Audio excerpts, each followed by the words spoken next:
Hello everyone, welcome to Naira study hub. आप सब कैसे हैं? आई होप कि अच्छे होंगे।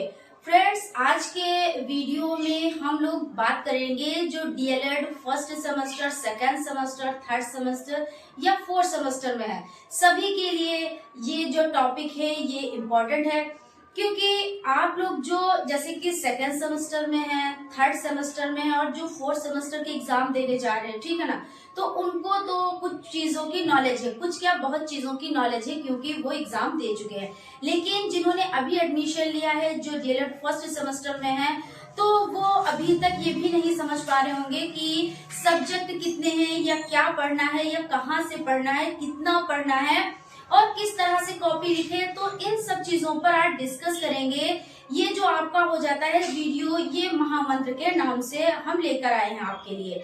तो सबसे पहले हम डिस्कस करते हैं कि किस तरह से कॉपी लिखनी चाहिए, किन चीजों का ध्यान रखना चाहिए, ये सब बातों पर डिस्कस कर लेते हैं। उसके बाद ये भी डिस्कस करेंगे कि कितने नंबर का कौन सा पेपर होता है, कितने नंबर जरूरी होते हैं, और उसके बाद क्योंकि एग्जाम आने वाले हैं, डीएलएड सेकेंड सेमेस्टर और फोर्थ सेमेस्टर के एग्जाम बहुत ज्यादा दिन नहीं बचे हुए हैं, तो ये भी हम लोग डिस्कस करेंगे कि कितना पढ़े, कहाँ से पढ़े, अब रिवीजन का टाइम रहा है या नोट्स बनाने का टाइम है, जो भी है, जितने भी डाउट्स हैं उनको सबको क्लियर करेंगे। तो चलते हैं स्टेप बाय स्टेप, हम लोग चीजों को समझते हैं। तो सबसे पहले आपका हो जाता है स्वच्छ लेखन, यानी कहते नहीं कि first impression is the last impression.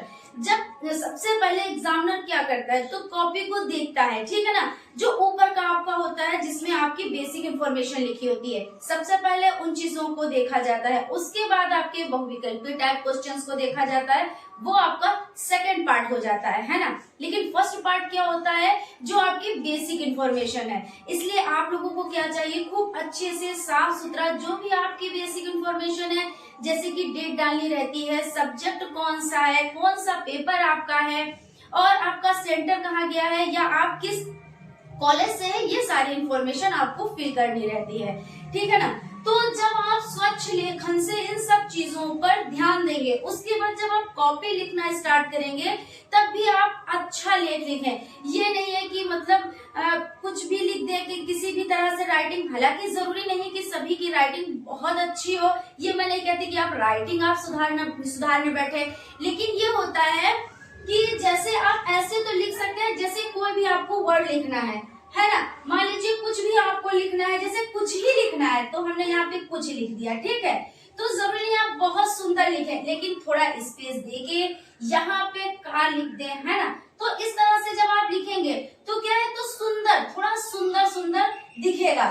तो इस तरह से आप लोग कॉपी को लिखना स्टार्ट करें, और कटिंग बिल्कुल भी ना करें, क्योंकि देखिए कटिंग से क्या होता है कि समझ जाते हैं जो एग्जामिनर होते हैं, जो कॉपी चेक करते हैं, वो समझ जाते हैं कि इन्होंने तो स्टार्टिंग में ही कटिंग स्टार्ट कर दी है, मतलब इनको एक्सपीरियंस नहीं है, या ये कॉन्फिडेंस में नहीं है, इनका कॉन्फिडेंस लो है ना। उसके बाद ये आपका हो गया कहाँ से पढ़ें और कितना पढ़ें। तो कहाँ से पढ़ें, तो सबसे पहले हम इस पर बात कर लेते हैं। तो आपके पास इतना बहुत ज्यादा टाइम नहीं बचा है कि अब आप लोग नोट्स बनाने बैठे। हालांकि काफी टाइम से हमारे चैनल पर भी नोट्स बनवाए जा रहे हैं और डिटेल में चीजों को डिस्कस किया जा रहा है, लेकिन अब क्योंकि एग्जाम का टाइम है और बहुत नजदीक टाइम आ चुका है, तो अगर अब आप नोट्स बनाने बैठेंगे तो थोड़ी सी दिक्कत हो जाएगी, क्योंकि टाइम कम है।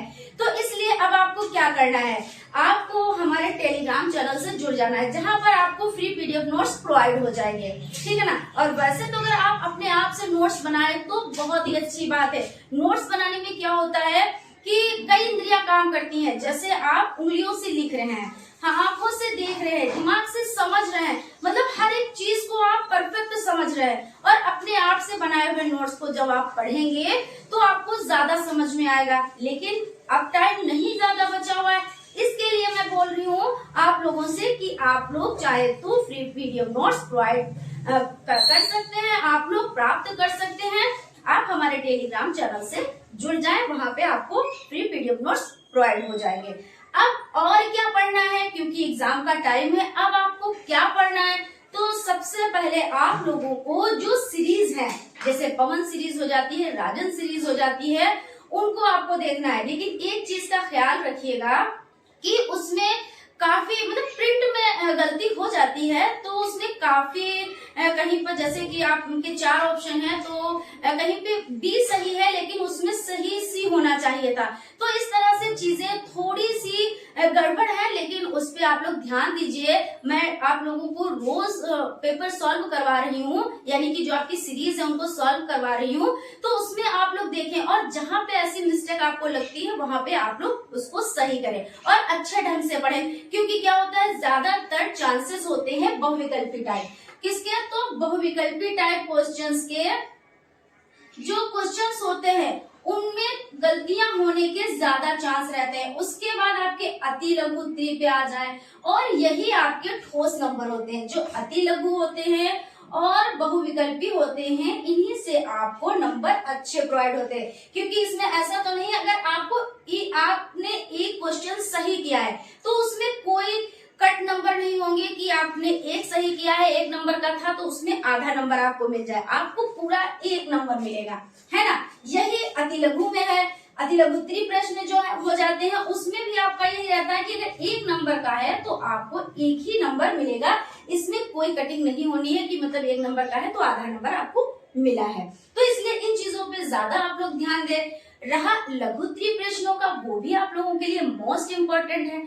लेकिन जब आपने बहुविकल्पी टाइप क्वेश्चंस अच्छे से तैयार किए, अति लघु उत्तरीय टाइप क्वेश्चंस अच्छे से तैयार किए, तो आपके लघु उत्तरीय टाइप क्वेश्चंस बहुत ही अच्छे से तैयार हो जाएंगे। अब देखिए बात कर लेते हैं कि और क्या पढ़ना है।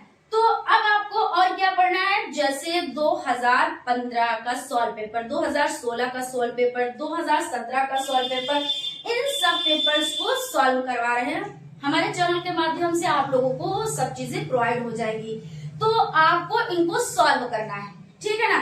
जब आप सॉल्व करेंगे तब आपका एक्सपीरियंस हो जाएगा कि हाँ किस ढंग से पेपर आता है, किस तरह से पूछा जाता है और आप उसको अच्छे से सॉल्व कर पाएंगे। क्योंकि काफी क्वेश्चंस क्या होते हैं, रिपीटेड क्वेश्चंस होते हैं।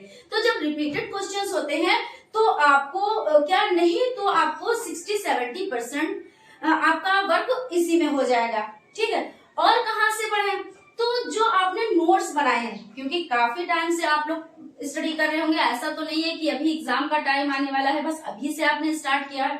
तो जो नोट्स है उनको भी बारीकी से पढ़ें। ऐसा नहीं है कि जितने क्वेश्चंस आपके सीरीज में हैं उन्हीं को आप कंप्लीट करें, क्योंकि नोट्स में डिटेल में चीजें हैं तो उनका भी आप लोग रिवीजन करें, ठीक है ना। तो यहाँ पे बात हो जाती है कहाँ से पढ़ें। अब बात आती है कॉपी लिखने का तरीका।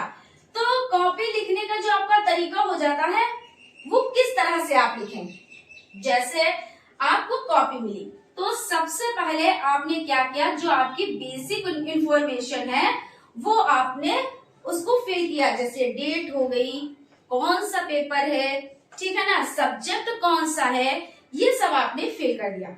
उसके बाद अब जब आप लिखना स्टार्ट करेंगे तो फर्स्ट नंबर का जैसे आप लिख रहे हैं तो आप सबसे पहले बहुविकल्पी टाइप क्वेश्चंस को कंप्लीट करेंगे, है ना। बहुविकल्पी टाइप क्वेश्चंस को कंप्लीट करेंगे तो आप बीच में लिखेंगे इसको। यहाँ पे देखिए बीच में नहीं है, यहाँ पे देखिए बीच में इस तरह से लिखेंगे। उसके बाद मान लीजिए आप फर्स्ट नंबर क्वेश्चन सॉल्व करने जा रहे हैं तो आप उत्तर संख्या 1 डालेंगे और उसके बाद जो भी आपका उत्तर सही है, जैसे कि 4 ऑप्शन है तो उसमें आपका ए मान लीजिए सही है तो आपने ए लिखा और उसके बाद आपने जो चीज उसमें लिखी ए में उसको यहाँ पे लिख दिया। मान लीजिए आपको पहला क्वेश्चन आता है, यानी कि फर्स्ट क्वेश्चन आ रहा है, सेकेंड क्वेश्चन आ रहा है और थर्ड क्वेश्चन नहीं आ रहा है, तब आप क्या करेंगे। ऐसा नहीं है कि वो सीरियल जो चल रहा है उसको आप तोड़ दें, बिल्कुल नहीं। क्योंकि देखिए फर्स्ट आपने डाला, यहाँ पे सेकेंड इसी तरह डाला, उसके बाद आपने थर्ड डाला, थर्ड नहीं आ रहा, यहाँ पे आप वर्क रोके नहीं कि मतलब हम पहले इसके बारे में सोच लेते हैं, डिस्कस कर लेते हैं, उसके बाद आगे बढ़ते हैं, तो ऐसा बिल्कुल भी नहीं है। आप क्या करेंगे, सबसे पहले आप नेक्स्ट पे चलेंगे। जैसे कि आपका थर्ड नहीं आ रहा है तो यहाँ पे जगह आपने छोड़ दी और फोर्थ पे आप आ गए, ठीक है ना। फोर्थ को आपने कंप्लीट किया, फिफ्थ को आपने कंप्लीट किया और ये अभी आपका रह रहा है। लेकिन इसको भी आपको छोड़ना नहीं है, इसको भी आपको देखना है कि हमको ये भी वर्क करना है, टाइम टेबल के हिसाब से आपको सारा वर्क करना है। और उसी 2 घंटे में और उसी 1 घंटे में, क्योंकि जो 25 नंबर का पेपर होगा वो 1 घंटे का होगा, जो 50 नंबर का पेपर होगा वो 2 घंटे का होगा। तो आपको ध्यान रखना है कि हमको सारी फॉर्मेलिटीज भी करनी है, इसमें लिखना भी है, और इसी में हमें ये भी ध्यान रखना है कि कॉपी साफ सुथरी होनी चाहिए। ये नहीं है कि हमने कटिंग बहुत ज्यादा की है और साफ सुथरे जो हमारी स्वच्छता है उस पर भी ध्यान नहीं दिया है, उस पे भी आपको ध्यान देना है, ठीक है ना। तो ये सारा वर्क आपको इसी टाइम में करना है। तो यहाँ पे ये चीज हो जाती है। इसी तरह से आप लोग क्या करेंगे, जब अति लघु त्रिप्रश्न की बारी आएगी तब भी आप इसी तरह से करेंगे कि अति लघु त्रि टाइप क्वेश्चंस आए तो यहाँ पे फर्स्ट नंबर आपने लिखा, फिर उसके बाद इसका आंसर लिख दिया, फिर सेकेंड नंबर का आया तब भी आपने इसका आंसर लिख दिया। मान लीजिए इसमें भी आपको थर्ड नंबर का क्वेश्चन नहीं आ रहा है, तो ये नहीं है, रुकना नहीं है, जहाँ पे आपने जगह छोड़ दी उसके बाद यहाँ फोर्थ नंबर आपने स्टार्ट किया, ऐसे करके आप लिखते चले गए, ठीक है ना। उसके बाद आपको क्या करना है, लघु त्रिप्रश्नों की बारी आ जाती है। जब लघु त्रिप्रश्न की बारी आ जाती है तब भी आप ऐसे ही वर्क करेंगे, ठीक है ना। तो इस तरह से आप अपना पूरा वर्क करेंगे। अब बात कर लेते हैं कि कितने नंबर का कौन पेपर होता है, तो इस पे भी डिस्कस कर लेते हैं। और एक चीज और बताना चाहेंगे कि कॉपी लिखने का तरीका हमने इस पे एक वीडियो बनाई है जो आप लोग प्लेलिस्ट में जाकर देख सकते हैं, और उसमें बहुत बारीकी से चीजों को समझाया गया है और उसमें आप चीजों को समझ सकते हैं, ठीक है ना।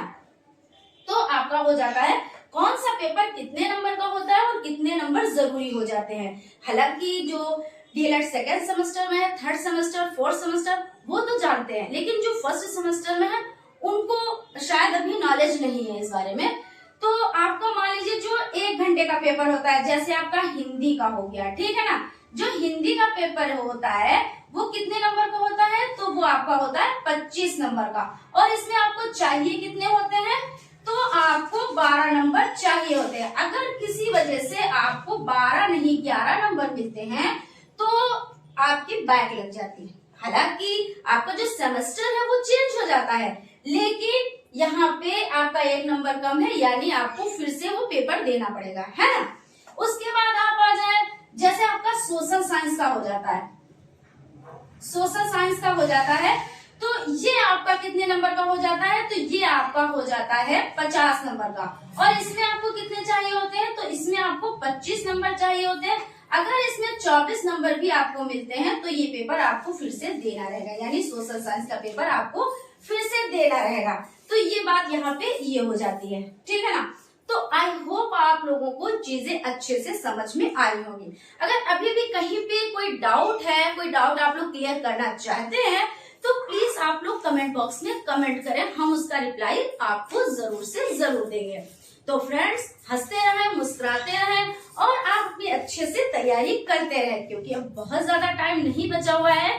इस पे भी वीडियो लेकर आएंगे कि एग्जाम कब तक होंगे और आपको जो अपना रिवीजन है वो किस तरह से करना है, किस तरह से अब टाइम टेबल बनाना है, इस पर भी हम एक वीडियो लेकर आएंगे। तो फ्रेंड्स, आज यहीं तक, मिलते हैं नेक्स्ट वीडियो में। तब तक आप लोग अपना ख्याल रखें और स्टडी को कंटिन्यू करें। Thank you.